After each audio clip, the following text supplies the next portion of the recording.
All right, Ty, thank you. Well, for most women, trying to achieve a work-life balance can be a struggle, especially for moms who are juggling multiple responsibilities.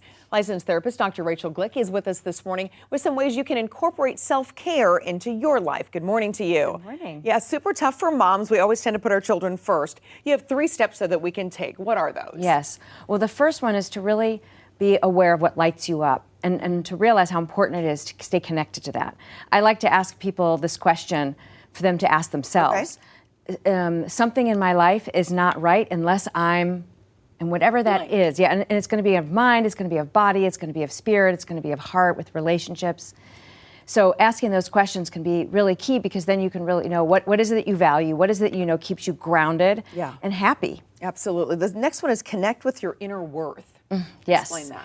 Well, that really felt important because underneath a lot of the pressure we put out on ourselves, we have these thoughts.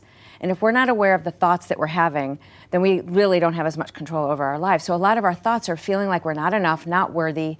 And so then some of the pressure and some of the overdoing is already a baseline, not feeling a sense of already being valuable. Already, just by your being is valuable. And you kind of have a sentence there too, I am worthy, and you fill in the blank on that one too, right? Yes, like I'm worthy of love, I'm worthy of joy, I'm worthy of support, I'm worthy of doing something fun for myself. For myself, yes, right? Exactly. Self-care is so important. Yes. And the third one is get comfortable with asking for help and allocating funds to support you. Yes. You, not the kids. Yeah, exactly. Well, and whatever will help you support the kids, but and whatever else is in your life, but that you'll then have more time so that you can take care of yourself. So it's very vulnerable to ask for help, and sometimes we can feel like that means we're not doing a good enough job, but it's really important to get comfortable with that. And the more you practice it, the more comfortable you get. It could be even time with a friend that fills you up, is even asking for help, or seeing who in your life might be able to help you out with something.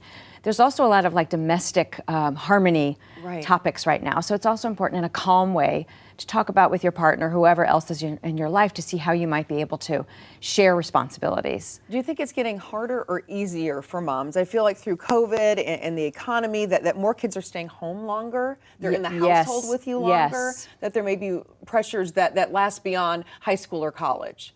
I'm noticing it more difficult. I'm noticing it like an increase in complaints or in people who are struggling. But I think it's also because there's a growing sense of power that a woman has. And so all the choices and all the options, but it needs to come with embracing being a leader, but a happy leader. And to do that, you really have to prioritize yourself. And that's not necessarily the messages we get in society or kind of the nurture within, which many women feel. It can go counter to that. But it is so essential to really, you matter, you're important, you deserve to be happy, and everybody else benefits when you do your best with that. Absolutely. Nice reminders on this International Women's Day. Thank you so much, Dr. Rachel Glik. All right, we're going to take a break. We'll be back.